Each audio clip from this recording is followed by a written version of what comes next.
Ողջույն սիրելի հեռուստադիտողներ, եթերում ազատ շփումն է։ Դե ինչ ազգային ժողովում շարունակվում են քննարկումները, քննարկում ասելը մի փոքր բարդ է, շարունակում են ամեն մեկը ցույց տալ, թե ինչպես է պատրաստվում ընտրություններին, մոտավորապես ինչպիսին են լինելու լոզունգները եւ այն տեքստերն ու հայտարարությունները քաղաքական, որով ներկայանալու են հասարակությանը։ Իշխանության հետ ամեն ինչ պարզ է, ամեն ինչ տապանցիկ, պարզ ցույց են տվել, անգամ կուսակցությունը իր ֆինանսական բաներն է միշտ պարզ ցույց տալիս, թե ինչպես է ցուցակը կազմվում, պարզ է,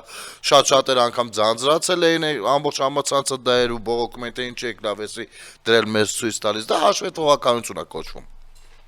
Իսկ մյուս ինչը չես ասի արդեն մյուս կուսակցությունների մասին, հատկապես ազգային ժողովում ընդգրկված էս երրագլուխ բաների պատերազմի կուսակցությունների ներկայացուցիչներին, ովքեր որ ոնց որ իսկապես խառնած թազա բաժանած լինեն, էլի, ասենք նայում ես Քոչարյանի այս ինչ համարը այն մյուսի երկրորդ համարն է, Քոչարյանի թիմի այս ինչ համարը նրա երկրորդ համարն է, հետո նրա երրորդ համարը նրա 5-րդ համարն է, մի խոսքով այդ իրենց անձնակազմով զրոյից էլի բաժանվել են թիմերի, էլի նորից ենք սկսում, սակնյոմ սնովը начнём, ասում եմ։ Ու ամեն մեկը ներկայանում է իբր առանձին ծրագրով, առանձին ծրագիր գոյություն չունի, ես բոլորը մի կենտրոնից են։ Ընդ որում, ինչ նաև դրա մասին հուշում, որ բացի լոզունգները, այն որ մեկին մեկ նմանացած, բացի օրերի հետ հաշվարկ արածը մեկին մեկ նմանացած, ինձ թվում է բանը, իրենց նախընտրական ռոլիկներն էլ հնարավոր է նույնը լինեն, մեկը մյուսին տա, այն մյուսը վերցնի, սենց առևտրի մեջ լինեն իրար մեջ, փոքրիկ առևտրի մեջ։ Բացի այս ամեն ինչը, անգամ քաղաքական ասելիքը այնքան աղքատ է, այնքան ասելիք չունեն, իսկ թե ինչու չունեն եկեք միասին գուշակենք, երևի դրա տեղը չի տրվել։ Այնքան աղքատ է, որ վերցրել են 20-21 թվականների նյութեր են տարածում, 22 թվականի նյութեր են տարածում, որպես նորություն։ Մեկ էլ տեղադրում են ցուրտ բանի մեջ կանգնած մի զինվորի նկար ու ոստիկանի նկար, տակը գրում այ 180,000 դրամ ստանում այս մեր զինվորը այս պայմաններում, իսկ Նիկոլին պահող պաշտպանող ոստիկանը 400,000 չկա տենց բան։ Մեր զինվորականները հանգիստ եղեք նորմալ աշխատավարձը ստանում են, օգտվում են ամենատարբեր ծրագրերից ու դեռ ավելի է լավանալու վիճակը, նենց որ այդտեղ դուք մի խառնվեք իրար, այդ 20-ական թվերի արհեստական բանականությունով սարկածները պահեք ձեր համար, որովհետև մենք գիտենք, որ դուք հենց հետ եկաք, մեր զինվորը այո, դարձյալ առանց կոշիկ, առանց համապատասխան համազգեստի կանգնած է լինելու խրամատում բլինդաժի մեջ առանց նորմալ պայմանների։ Դուք դա ցույց եք տվել ձեր գործունեությամբ ու նոր ուժեղ Հայաստան, ուժեղ Ռուսաստան, ձևիցներ, մեր ձևով, խարխի ձևով, այս ամեն ինչը, այն ինչ որ մնացել է, այս ամեն ինչը մերժվելու է գնա։ Հնարավոր է սրանցից մեկը երկուսը դարձյալ ասեն ազգային ժողով, այդտեղ պետք չի շատ մեծ բաներ ասել, ասենք երազանքներ ունենալ, բայց միևնույն է արդյունավետությունը լինելու է նույնից։ Ոնց 5 տարի մենք տեսանք այս երկու ուժերի պատիվ ունեմի ու Հայաստան Դաշնքի գործունեությունը զրոյական, ասենք քանի օրենսդրական նախաձեռնությամբ են հանդես եկել։ Որևէ մեկը հիշում է ժողովուրդ ջան։ Ինչ օրենսդրական նախաձեռնությամբ են հանդես եկել երկու ուժեր։ Մի երկու օրենսդրական նախաձեռնություն է եղել, հանուն անկեղծության ասեմ։ Փորձել եմ ուշադիր ուսումնասիրել ինչ նախաձեռնություն է, ասել եմ լավ, բերեմ դրական լույսի ներքո sense լուսաբանեմ, կարող է հավեսի ընկնեն աշխատեն, էլի լավ, շուն գել մեր ընդդիմությունն է, լեգիտիմ ընդդիմություն է, ինչ անես։ Բայց նայել եմ ինձ համար արդեն որպես քաղաքացի խնդալու է եղել։ Արդեն ծիծաղելի է եղել ու պետական ընտրված ռազմավարությունից լրիվ առանձին մի բան։ Այդ 1-2-ը։ Ու այո, հենց դրա համար էին բերել, որ մերժվի, ասեն, տեսեք ինչ բերում են, ինչ բերում ենք մերժում են։ Այս դրա համար։ Այդ 1-2-ն եղել։ Կամ լավ, օրենսդրական նախաձեռնություն չեք բերել, գլուխը քարը։ Լավ։ Ինչի եք դեմ քվեարկում արտաքին հետախուզության ծառայության ստեղծմանը։ Ինչի եք դեմ քվեարկում հակակոռուպցիոն կոմիտեի ստեղծմանը։ Ասեմ ինչի էին հակակոռուպցիոնին դեմ քվեարկում, որովհետև այս ժամանակին հիշում եք Սերժը ինչ որ հանձնաժողով էր ստեղծում, ովքեր որ պիտի տենց հակակոռուպցիոն ֆունկցիաներ իրականացնեին, բանա ու թալանչիներին բռնեին ու ում էին դրել։ Գիտեք այդ հանձնաժողովի նախագահ Հովիկ Աբրահամյանին։ Այն որ մեկ էլ լինի Հովիկ Աբրահամյանին բռնի։ Ասենք նյութերը նայում ես ումից ինչա պահանջվում դատարանով ցնդելու բան է, իրանք էլ չեն հիշում որտեղ ինչ ունեն։ Ամբողջ Հայաստանը սեփականաշնորհել են, դուրս են եկել աղքատություն, բայց աղքատությունը ինչից է գալիս։ Նարեկ Կարապետյան, որտեղ եք եղել, Սամվել Կարապետյան, որտեղ եք եղել, օրինակ, ասենք Սուրիկ Խաչատրյանը, որ 210 հատ տուն էր վերցնում։ Դուք որտեղ եք։ Քիչ եք ասում, լսեք, Մարդիկ կան փողոցում են քնում, հնարավորություն փոխանակ ստեղծեք, որ այս մարդիկ տուն ունենան, մի անկյուն ունենան, դուրս եք եկել հիմա Գյումրիում չեն լինելու դոմիկներ, չգիտեմ ինչ, լուրջ եք խոսում,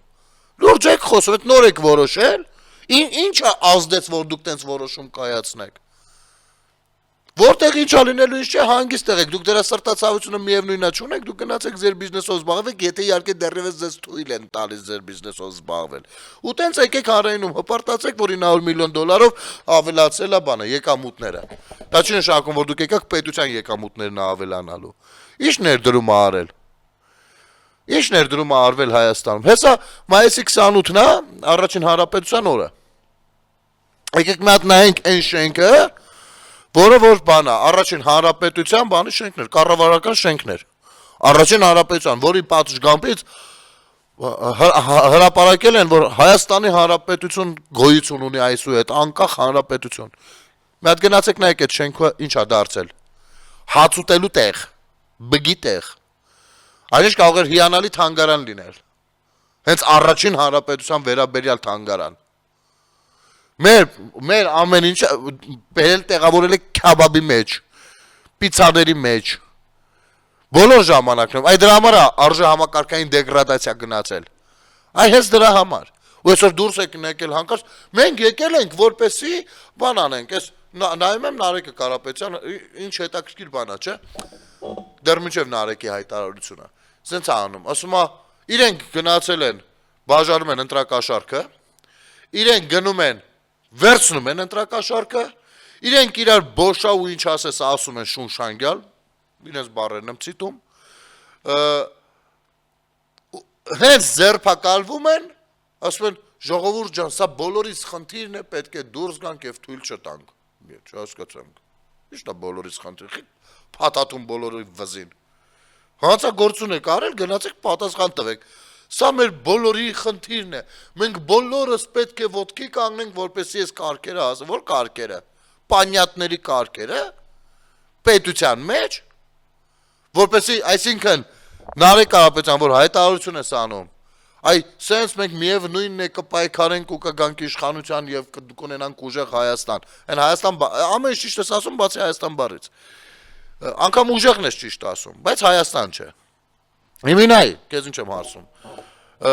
Դու ասում ես հետեւյալը, որ այս ձերբակալությունները, այս փող բաժանելը, փողով մարդկանց շահագրգռելը, դու ընկալում ես քո պատկերացրած Հայաստանի նորմատիվ։ Եվ եթե կա քաղաքացի, որ նույնպես այդպես է պատկերացնում քեզ ձայնատալու, ես չգիտեմ ինչ կարող եմ ասել, ես չգիտեմ տվյալ մարդիկ բարոյական իրավունք վաստակել են պետություն ունենալու, թե ոչ։ Գիտակցում են, որ պետություն ունեն, ինչ է պետությունը, թե ոչ։ Վստահաբար ոչ։ Մաքուր քաղաքականություն վարեք, կարողանում եք եկեք իշխանություն էլ դառեք, ինչ ուզում եք դառեք։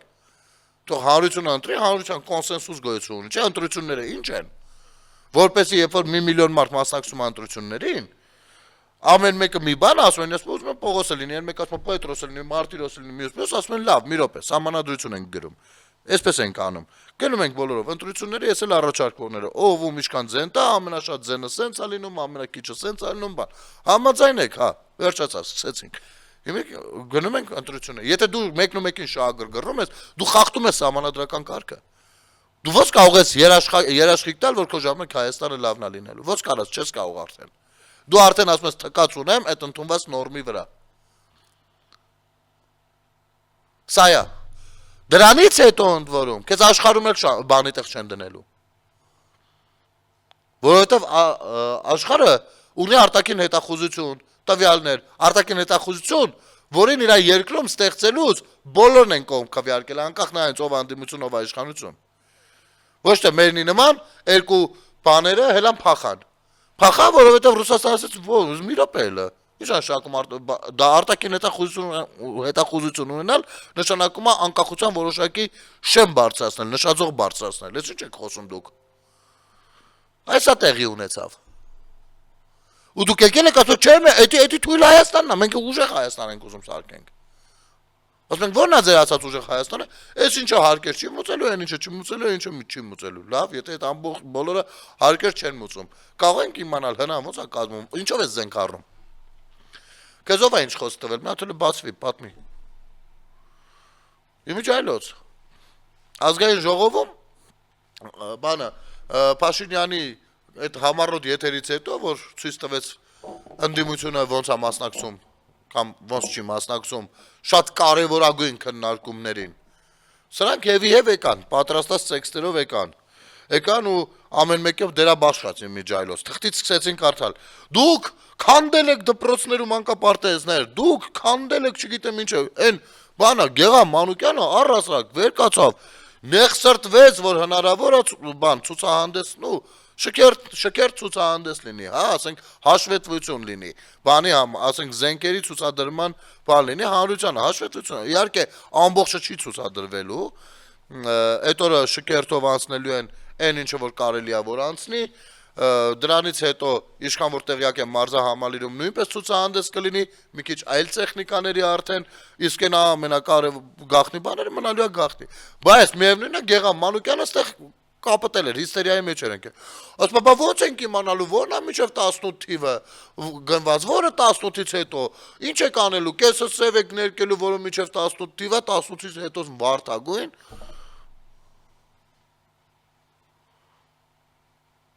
Իմիջայլոց վարդագույնն էլ իզուր չէր ընտրած։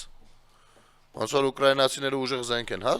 ստեղծում, վարդագույն էլ ներկած։ Եվ սևն էլ ոնց որ թե ուժեղ, այս սև ու սպիտակ է, սև ու վարդագույն եք անում ապեր։ Չէ, հիմա ես կս կարդամ։ Մենք գիտենք թե դուք ինչից եք կապատած, որովհետև ոնց որ Մամիջանյանը ասում էր, մենք 50,000 տոննա զենք ենք առել, ու տենց այդքան է հասկանում մարդը ու ռազմագիտությունից ու ինչա вообще ռազմամթերքից ու դուրս է եկել տես բանա խոսում, էլի։ Հիմա ես ձեզ ընթերցեմ։ Էդուարդ Աղաջանյանի հրապարակումը։ Առաջարկում եմ 2018-ից 25 թվականների ցուցանիշները համեմատել 2010-ից 17 թվականների ցուցանիշների հետ որպես նույն տևողության, չէ, 18-ից 25-ը 7 տարի, 10-ից 17 7 տարի։ Որպես նույն տևողության երկու տարբեր կառավարությունների, նախկինների եւ ներկաների կառավարման ժամանակահատված։ Ըստ այդմ հետեւություն անել, ինչ ընտրության արժեվ ենք կանգնած լինելու գալիք խորհրդարանական ընտրություններին։ Այս մասին ազգային ժողովի ապրիլի 17-ի նիստին կառավարության 25 թվականի ծրագրի կառավարման ընթացքի եւ արդյունքների մասին տարեկան զեկույցի ժամանակ ասել է քաղաքացիական պայմանագիր խմբակցության պատգամավոր Էդուարդ Աղաջանյանը, ընդգծելով, որ պետք է հաշվի առնել նաեւ իշխող ուժի կառավարման տարիներին բաժին ընկած երկու ճգնաժամերը, համավարակը եւ պատերազմը։ Ինչը որ 10-ից 17 այդպես ճգնաժամեր չեն եղել, չէ՞։ Այս պարագայում այդ նույն 7 տարում տեսեք ինչեր են, չէ՞ եղել։ Այնուամենայնիվ ըստ այդմ 18-ից 25-ին Հայաստանի Հանրապետության ՀՆԱ-ի միջին աճը կազմել է 5.8%։ 2010-ից 17 թվականներին միջին ՀՆԱ-ի աճը կազմել է 3.9%, գրեթե 1.5 անգամ պակաս։ Գրեթե 2%-ով պակաս։ Սա կառավարման արդյունք է։ 2010-ից 17-ին նոր աշխատատեղերի գրանցման թիվը կազմում է 100,000, միջին տարեկան աճը 12,500, չէ, 12,500։ 2018-ից 25 թվականներին այս թիվը կազմել է 280,000, միջին տարեկան աճը 35,000։ Սա նույնպես 1.5 անգամ ավել։ 2010-ից 17 թվականներին Հայաստանի Հանրապետությունում կառուցվել է 1800 կիլոմետր ճանապարհ։ 2018-ից 25 թվականներին Հայաստանի Հանրապետությունում կառուցվել է 4735 կիլոմետր ճանապարհ, 206 անգամ ավելի։ Դեռ թունելների մասին չխոսենք։ Հիմա Քոչարյանականները դուրս են եկել քաղաքով պատտվում են, ասում են, այս գետնանցումը կառուցվել է Քոչարյանի ժամանակ։ Այն գետնանցումը կամ էստագադան կառուցվել, երկու բան կառուցվել է։ Եթե հաշվենք քանի բան է քանդվել, որ այդ երկու բանը կառուցվի, անհամեմատելի բան կլինի։ Բայց եկեք մի հատ էլ գնացել եք վերջին անգամ Մեղրիի կողմով է գնացել։ Մի հատ մտեք այդ ճանապարհով տեսեք ինչ է կատարվում այնտեղ։ Տես մեգա նախագիծ, Հայաստանի Հանրապետությունում երբեք չի իրականացվել։ Երբեք։ Ես դեռ չեմ խոսում ճամբարակից դեպի Նավուր հանող ճանապարհի մասին, որով արդեն ինքս մի 3-4 անգամ գնացել եկել եմ։ Եվ իսկ թույլ չեն տա այդտեղի բնակիչները որ խափեմ, չէ՞։ Ժորժան, եթե այդտեղից դիտողներ կան, խնդրեմ ձեր գրառումներն ու արձագանքները։ Հետս տա ուրեմն ուղիղ պատմություն եմ պատմում։ Գնում ենք ժամանակ անցկացնելու շաբաթ թե կիրակի։ Որոշել եմ տարեց ընկերներիս հրավիրեմ։ Հրավիրել եմ Սերոպյան Արային, ով Ֆրանսիայից է եկել ու Հայաստանում է հաստատվել արդեն հիմնական, ոնց նայում եմ։ Հրավիրել եմ Շվեդիայից Գարոին, Հակոբյան, ով հաղորդմանից հյուր եղել է մի քանի անգամ, Եվրոպայի համաժողովի ղեկավարը։ Հրավիրել եմ պարոն Սերոպին, ով, եթե չեմ սխալվում, բացի Միացյալ Նահանգների, նաև Մեծ Բրիտանիայի բանա, քաղաքացի է։ Եվ մեր շատ հարգարժան Յուրա Ձազային, Դավթաշենից։ Մի խոսքով ասած, միջազգային մի հատ բան է ստեղծվել ու գնում ենք Բերդ քաղաք, ես շատ եմ սիրում Բերդը, եւ չգիտեմ, շատ հնարավոր է ինչ-որ մի օր անգամ նախաձեռնեմ այնտեղ մշտական բնակության տեղափոխվելու, շատ եմ սիրում։ Կապեր չունեմ, շատ ոչ ընկերներ ունեմ, ոչ հարազատ բարեկամներ, բայց ես սիրում եմ Բերդում բնության գրկում ժամանակ անցկացնել երբեմն։ Երբ որ լինում է դրա հնարավորությունը։ Ասում եմ եկեք գնանք այնտեղ գետի ափին բան լավ տեղ կա էլի, կնստենք մի քիչ բան։ Իմ ընկերներից մեկը ասում է, որ այնտեղ մի հատ ուրիշ տեղ էլ կա, իր բարեկամին նա կարող ենք գնալ այնտեղ համել հանգրվանելու տեղ էլ կա, էլի քոլիկի նման մի բան կա։ Ասենք մարդու հողատարածքն է եղել, այնտեղ պետակներ կան, բան կան, այտենց որ համել հարմար լինի։ Էլի ասեցինք լավ։ Ուրեմն մտել ենք ճամբարակից բարձրանում ենք Նավոր։ 3 Եվրոպայի ներկայացուցիչներ ամբողջ կյանքները այնտեղ ապրած, տարիքով մարդիկ 1000 բան տեսած։ Այն էլ ինչ երկրների։ Մտել ենք այդ ճանապարհը գնում ենք ու հետևյալ արտահայտությունն եմ լսում։ Մեզ մոտ սկիսենց ճանապարհ չկա։ Մալաձեց, հալալա։ Իհարկե մի քիչ տարբեր լեզուներով հայեր, այդ մարդիկ ռուսերեն բառերը չեն գիտեն, բայց էս էին ասում։ Սա ես չեմ ասում։ Մարդիկ, ովքեր աշխարհ տեսած մարդիկ են։ Դուք պատկերացնում եք, չէ՞, օրինակ Շվեդիայում ինչ ճանապարհներ են, ռելիեֆի առումով ինքը շատ մոտիկ է Հայաստանի ռելիեֆին, գումարած դրան ցուրտ։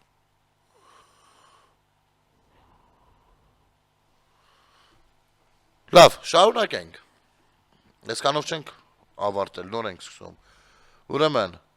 2010-ից 17 թվականներին Հայաստանի Հանրապետությունում 0-ից կառուցվել է ընդամենը 18 դպրոց։ 10-ից 17 թվականներին 18 դպրոց են կառուցել մարդիկ։ 10 տարվա մեջ։ Տարին 1.8 դպրոց, լավ, տարին 2 դպրոց, հա։ Վերանորոգվել կամ հիմնանորոգվել է 170-ը 7 տարվա մեջ։ Դե այդ վերանորոգելու հիմնանորոգելն էլ հիշում եք երևի։ Հետո գնացին ստուգելու 120 դրամանոց կաբելը 800-900 դրամ էին գրել, 1200 դրամ էին գրել։ Զրոները ավել էին գրում, որ փող կերեն։ Որակնել էլ չասեմ։ Սերժ Սարգսյանին հեշտ տեսել եք, մատ դպրոցում գնա որակ ստուգի։ Փաշինյանը գնացել կռանտ ու բան վիշիլկա էր ստուգում, կախիչ էր ստուգում։ 2018-ից 25 թվականներին նոր կառուցված դպրոցների թիվն անցնելու է 300-ը։ 3 Գյուրեղյանը ասում էր. «100 քանի հատ դպրոց եք ընդամենը կառուցել, վերցրել դուք ուրիշ բաներ եք գրել այդտեղ, ավելացրել եք, սուտ եք խոսում, բան»։ Ես առաջարկ ունեմ, Տիկին Գյուրեղյան։ Անկեղծ ասած, 300 դպրոցն էլ իմ աչքով չեմ տեսել։ Անկեղծ եմ ասում։ Ունեմ այնքան ինֆորմացիա, ինչքան որ հրապարակվում է դա ԿԳՄՍ կամ վարչապետի կայքերում։ Եկեք սենց անենք։ Ասում եք 100 քանի հատ, 102 հատ թե քանի հատ։ Եկեք միասին գնանք, շրջենք ձեր ասած 102 հատում, ֆիքսենք այդ 102 հատը ու ասենք ժողովուրդ ջան, այս 102 հատն է։ Տեսնենք ինչ արձագանք ենք ստանում օրինակ իշխող կուսակցության թևից։ Եթե այնտեղից արձագանքների որ ասեն մի րոպե, դուք ամբողջը չեք ֆիքսել։ Դե հիմա եկեք գնանք այն մնացածն էլ նկարենք, ես պիտի գնամ մնացածն էլ նկարեմ ու այստեղ դուք դառնաք ստախոս։ Եթե իսկապես լինի այդ թիվը, իշխանությունն է դառնում ստախոս։ Կարող ենք կազմակերպել սա։ Եթե չեք ցանկանում ինձ հետ ճանապարհ գնալ, ձեր թիմում ունեք բլոգերներ, բաներ ունեք։ 45 հատ կայք ունեք, ըստ Անժելա Թովմասյանի։ Մեկին վերցրեք գնացեք։ Դուրս եկեք։ Մեկը ոչ էլ բասկաթորներին եք նստում նիստերի ժամանակ, ոչ էլ նորմալ դրսում քաղաքացիների հետ եք հանդիպում։ Սա կլինի հիանալի հնարավորություն գործ ցույց տալու։ Կարճ դադար մեր եթերում։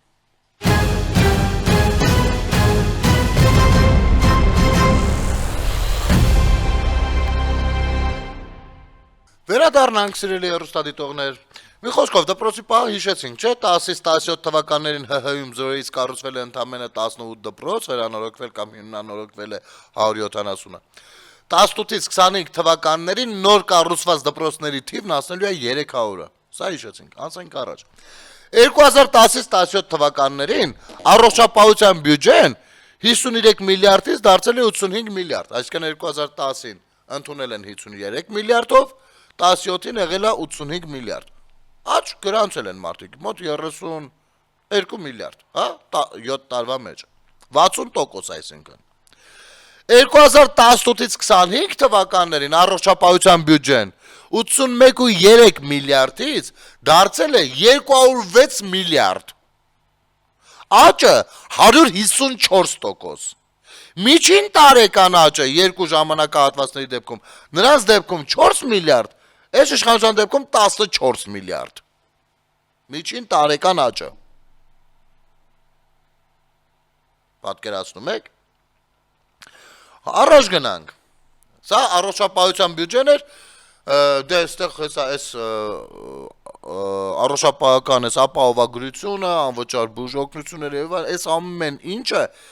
եթե այդ աճը չլիներ, չէր կարող կառավարությունը իրականացնել կամ նախաձեռնել այն փոփոխությունները, որոնք այսօր կան։ Տեսնում ենք մարդիկ, իհարկե, մի խնդիր եւս պետք է նշել, մեծ չէ, երկու խնդիր նշեմ, հա, մեկը բժիշկների համար, մեկը քաղաքացիների։ Այո, շատ տարես մարդիկ դեռ սպասում են իրենց հերթին, ուղեգիրները կա, սպասում են իրենց հերթին, մի քիչ հերթերը ձգձգվում են, 1 շաբաթ, 2 շաբաթ, 20 օր ձգձգվում են։ Որովհետև դե միանգամից են բոլոր եկել, ընդ որում, այս խեղճ մարդկանց խապել ասել են, որ բանա,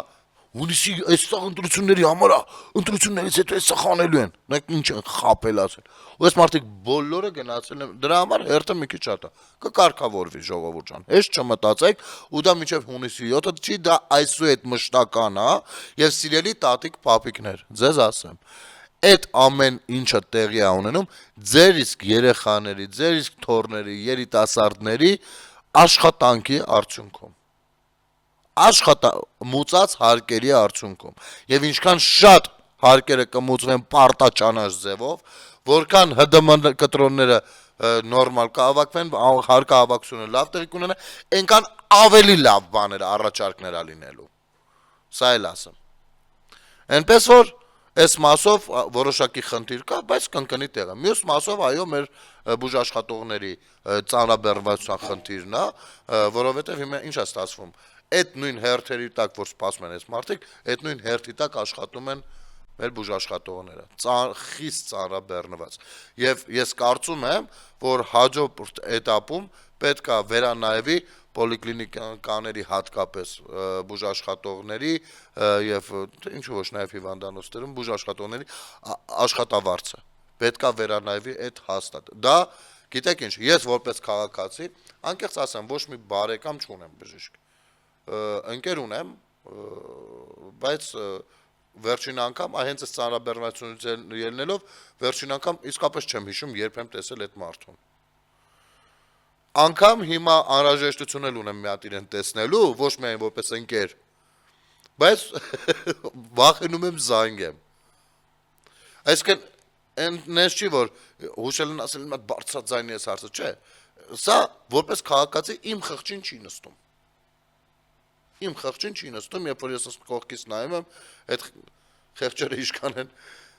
ծանրաբեռնված հիմա ու ինչ գումարի դիմաց։ Չի կարող։ Դա ես որպես քաղաքացի այդքան ազնիվ ու արդար չեմ համարում։ Եվ ես որպես քաղաքացի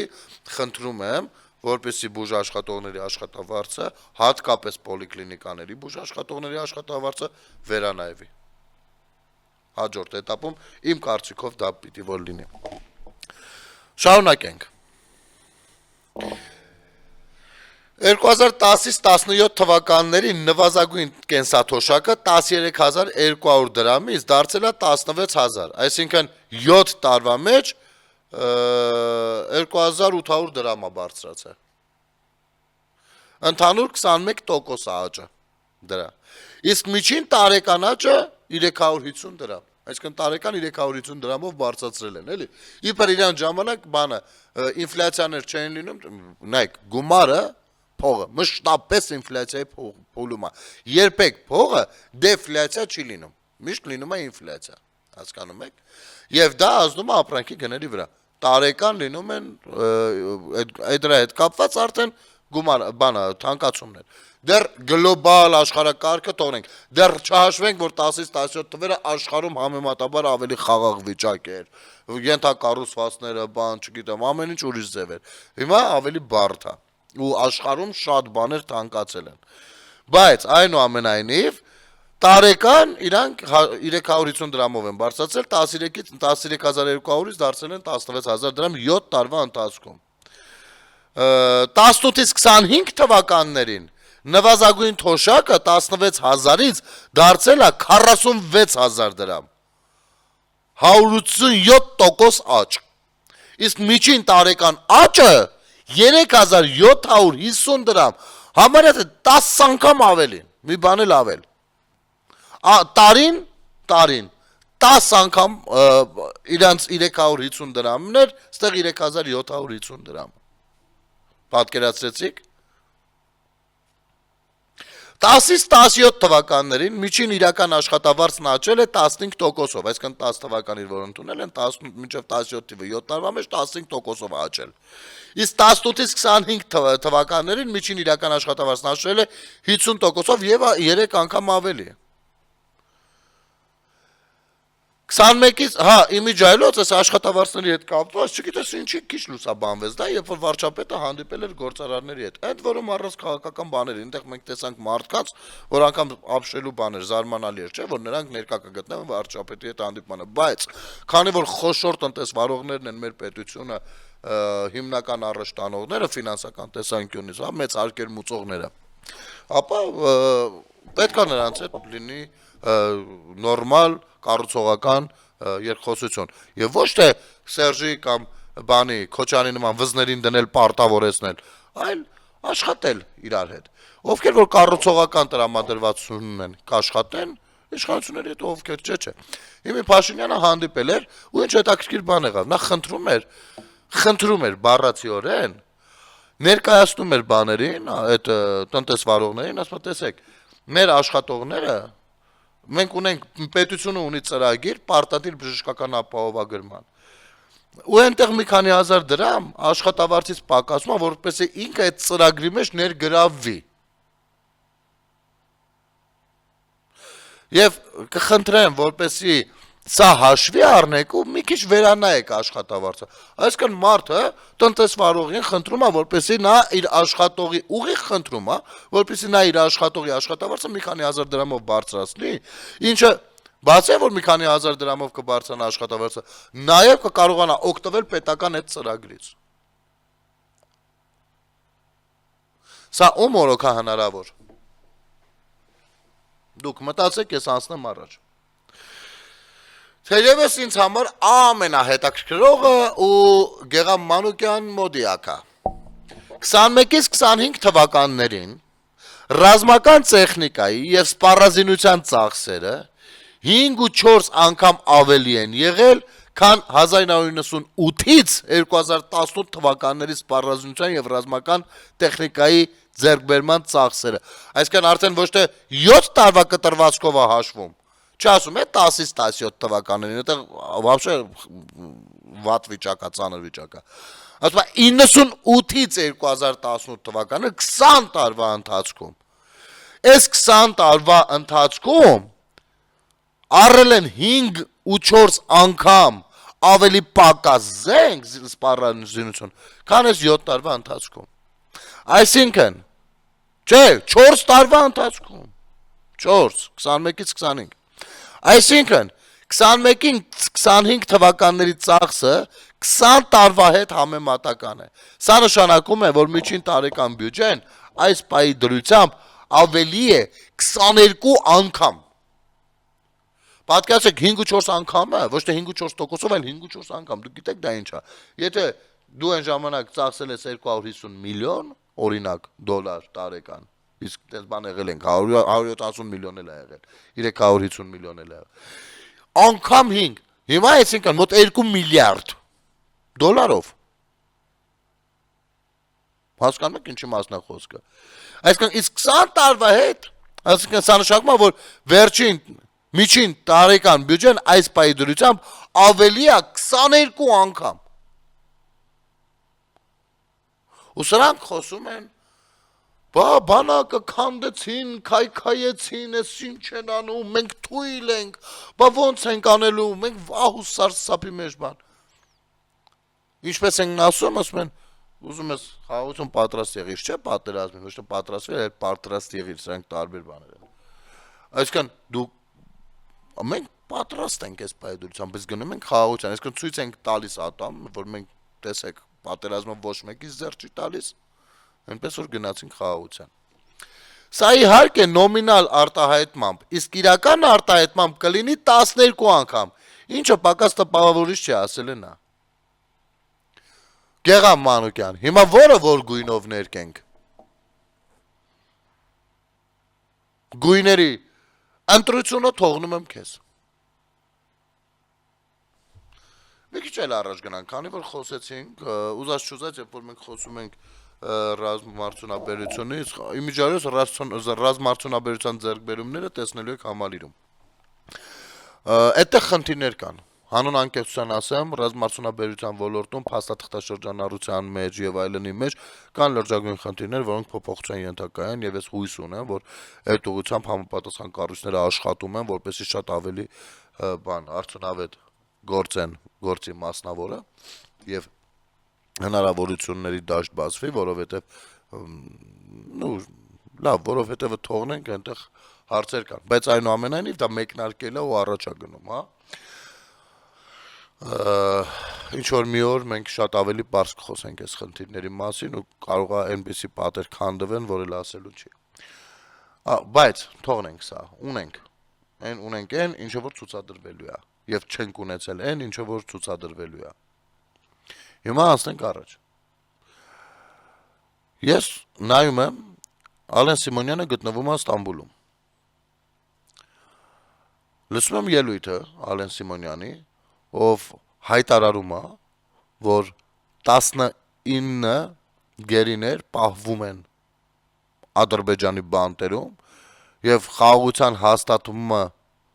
կասկածի տակ չդնելու համար խիստ անհրաժեշտ է, որպեսզի 19 գերիները նախ վերադառնան ու վերամիավորվեն իրենց ընտանիքներին, դա շատ ճիշտ ժեստ կլինի։ Եվ ինչու ոչ երկուստեք արդեն չէ որ ադրբեջանական կողմն էլ ունի անհետ կորածներ, բայց մերը մի քիչ շատ է։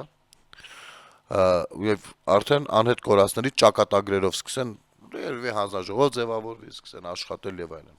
Այս հայտարարությունը Ալեն Սիմոնյանը արել է Ստամբուլում, Թուրքիայում, որտեղ ներկա են եղել Թուրքիայի նախագահ, չնայած սա խորհրդարանական հանդիպումներ են, բայց ընդունող կողմը Թուրքիան է, բնականաբար նախագահը ներկա է լինում։ Ռուսաստանի ազգային դումայի բանը ղեկավարը, ինչ էր Տիմոշենկո, ինչ էր դրան։ Ադրբեջանի մեջլիսի ղեկավարը եւ Ալեն Սիմոնյանը։ Հիմա ես սրանք իրաց կանալներով առավոտից իրիգուն կտարածեն, որ նրանք չեն խոսում գերիներից եւ այլն, ես այստեղից միշտ ինձ պատրել ասել եմ, խոսում են, դուք չեք լուսաբանում։ Բայց անգամ հիմա, որ ամեն ինչ sense հստակ է, Թուրքիայում կանգնած, մեր ազգային ժողովի նախագահը, դու գիտեք այդ տեքստը հեշտ ասել է այնտեղ կանգնած, այդ նույն թուրքերի մեջ ձեր ասած, ձեր պատկերացումներով։ Ինչի՞ չեք լուսաբանում նորմալ։ Ինչի՞։ Ես վստահ եմ, եթե մի հատ դաշնակ լիներ, որ այդքան բանը ընդեղ ասեր, հիմի ամեն տարի այս օրը դաշնակները առանձին մի հատ տոնի կվերածեին, իրիկունները հրավառություն կխփեին, առավոտները դրոշ կվառեին, ցերեկը չգիտեմ, քաբաբ կուտեին, ինչ որ մի բան կանեին։ Սա կդարձնեին պատմական մի հատ բան։ Վայ տեսեք ինչ։ Ինչի՞ չեք լուսաբանում։ Որովհետև ձեր ցանկությունն է հանրության մեջ տեղավորասել, չէ, արհամարանք կա իշխանության կողմից այդ բաների հանդեպ, նրանք չեն մտնում լուրջ պարտականություններ, նրանք թույլ են, անատամ են, վախկոտ են, այսն են։ Այնիշ վախկոտը հենց դուք եք, որովհետև ձեզանից որևիցե մեկը Թուրքիայում տենց ելույթ չէր ունենալու։ Ցանկացած պարագայում, անգամ եթե իշխանություն լինեիք։ Դուք վախից դարձյալ ձեր վախերը վաճառելու եք մեր վրա, իբր, գիտեք, Թուրքիան է պետք է մենք պաշտպանվածն է։ Մենք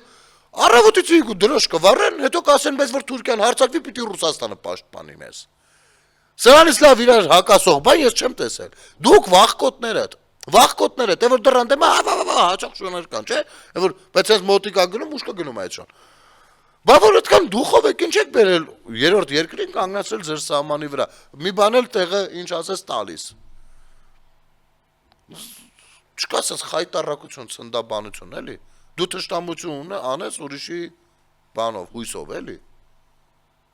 Սենց հաշվարկ, սա քաղաքականություն չի, էլի, սա ձեռառնոցի է։ Եղել մշտապես։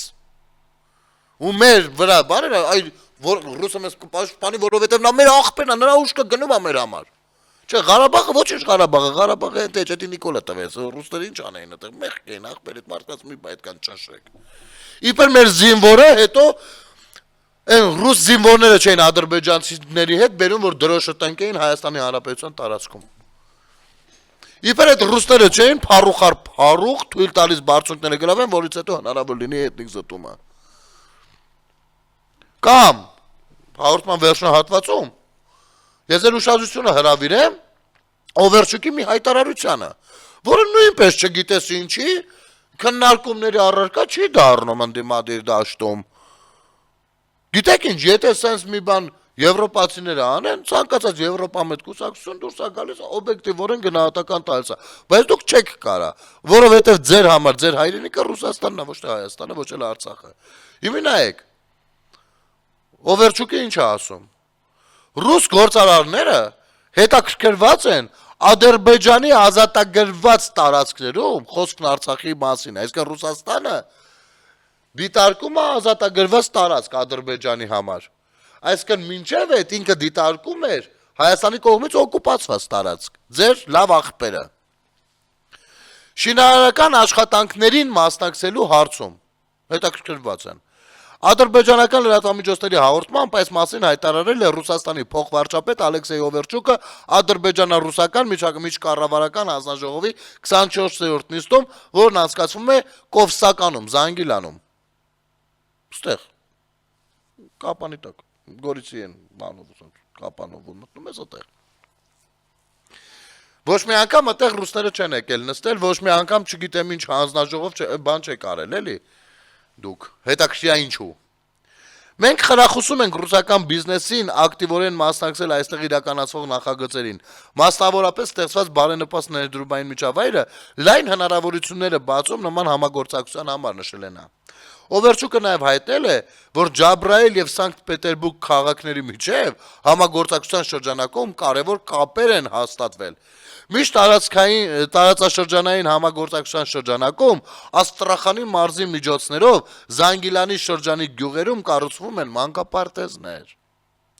Նշենք նաև, որ Կովսականում կայացած ադրբեջանա-ռուսական տնտեսական համագործակցության միջկառավարական հանձնաժողովի 24-րդ նիստի արդյունքներով Ադրբեջանի փոխվարչապետ Շահին Մուստաֆայևն ու Ալեքսեյ Օվերչուկը արձանագրություն են ստորագրել։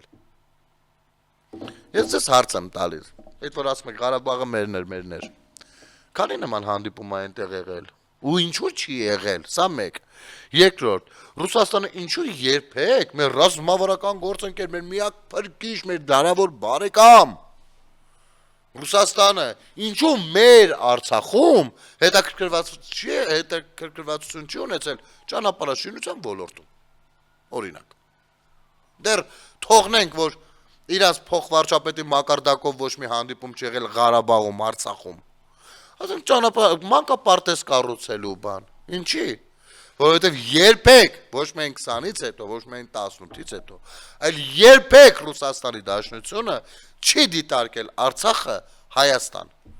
Ոչ էլ դիտարկել է անկախ միավոր։ Նա մշտապես մի պահ դիտարկել է իր սեփականություն, որը կարա օգտագործի Ադրբեջանի հետ եւ Թուրքիայի հետ որոշակի հարաբերություններ հարցեր լուծելու համար, սակարկելու մատերիալ։ Այնպես որ սա հենց հետո բանկ ունենաք ասելու, կգնա կկանգնեք Ռուսաստանի դեսպանատան մոտ,